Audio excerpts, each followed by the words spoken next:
হাতে আর মাত্র একটা দিন, আর তারপরই তৃণমূল কংগ্রেসের 21শে জুলাই শহীদ দিবস। সেই শহীদ দিবস ঘিরে কিন্তু তৃণমূল কংগ্রেসের পক্ষ থেকে একেবারে সাজো সাজো রব।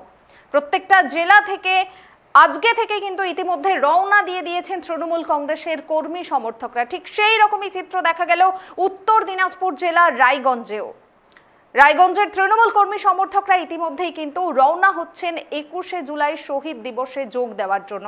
এবারের 21শে জুলাই কিন্তু যথেষ্ট গুরুত্বপূর্ণ, কেননা সামনেই রয়েছে বিধানসভা নির্বাচন, আর তার আগে এটি শেষ 21শে জুলাই। আর বিস্তারিত কথা বলবো এই মুহূর্তে আমার সঙ্গে সরাসরি যুক্ত রয়েছেন আমাদের প্রতিনিধি রায়গঞ্জ থেকে বিক্রম পাল। বিক্রম, এই মুহূর্তে ঠিক কি চিত্র, কতটা উৎসাহিত রয়েছেন তৃণমূল কংগ্রেসের কর্মী সমর্থকরা শহীদ দিবস যোগ দেওয়ার জন্য?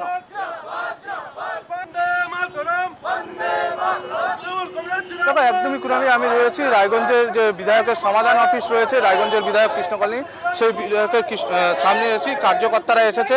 মোট রায়গঞ্জ বিধানসভা থেকে কিন্তু অর্থাৎ রায়গঞ্জ বিধানসভা থেকে 60টি বাস কিন্তু এখান থেকে ছাড়বে এবং কার্যকর্তারা ইতিমধ্যে এসে উপস্থিত হয়েছে। তুমি যেমনটা বলছিলে কুরানি, একদমই তৃণমূল কংগ্রেসের জন্য কিন্তু এই যে 21শে জুলাই, আর একদিন পরেই যে 21শে জুলাই, সেটা কিন্তু খুবই গুরুত্বপূর্ণ বিষয়।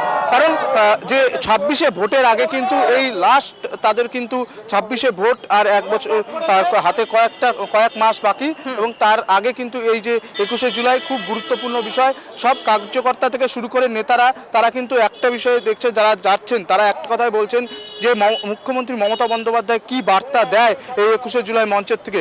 একদিকে যেরকম শহীদ হয়েছিল, মুখ্যমন্ত্রী নিজে উপস্থিত ছিলেন, যখন সেই শহীদদেরকে কিন্তু যেমনটা শ্রদ্ধা জানাবেন, অন্যদিকে কিন্তু কার্যকর্তারাও কিন্তু এসে উপস্থিত হয়েছে। আমি বাসগুলি দেখাতে বলবো এবং কার্যকর্তারাও উপস্থিত হয়েছেন। আমরা একজন কার্যকর্তার সাথে কথা বলে নেব।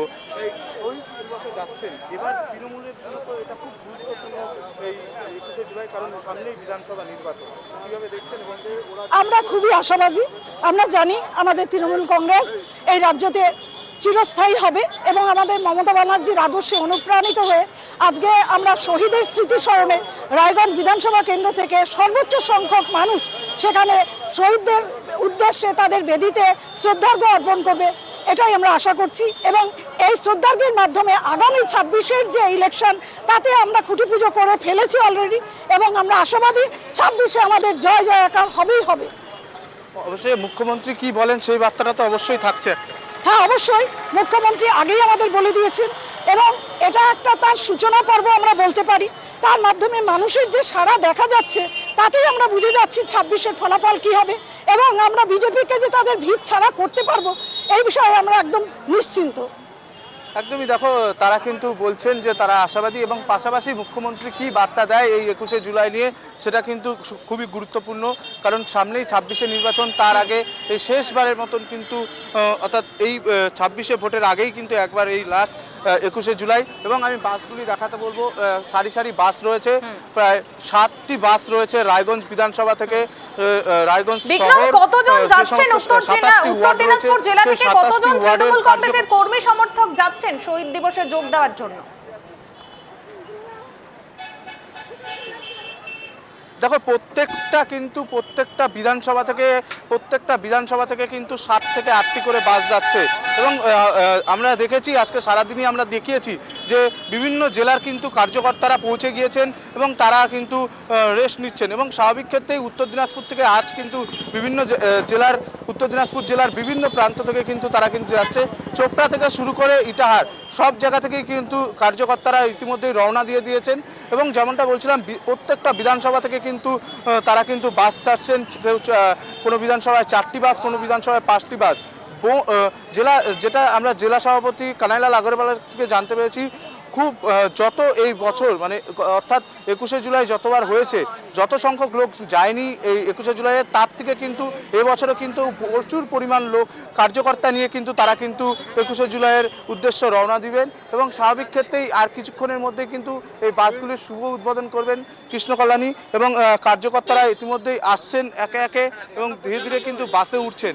আমরা সেই ছবিও কিন্তু দেখাচ্ছিলাম কিছুক্ষণ আগে, এবং সেখানেই কিন্তু এই বাস রয়েছে।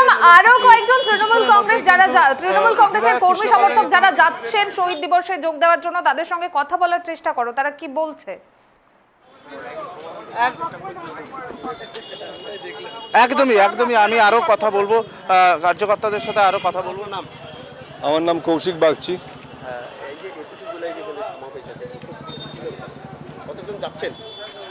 আমাদের এখানে মোটামুটি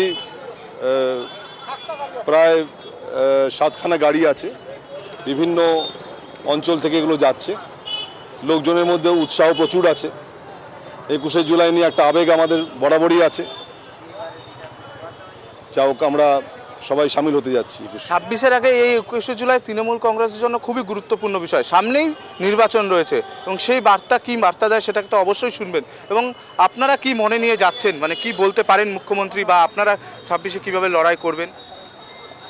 দিদি, আমাদের শ্রদ্ধেয় দিদি আমাদের যে বার্তাই দেবেন আমরা সেটা অক্ষরে অক্ষরে পালন করার চেষ্টা করব এবং সামনের বিধানসভা নির্বাচনকে মাথায় রেখে আমাদের যে শিক্ষক সংগঠন আছে আমরা সেইভাবে কর্মসূচি ঠিক করে আমরা কাজে এগোবো, যাতে আমাদের তৃণমূল এই দলকে আমরা যেন প্রচুর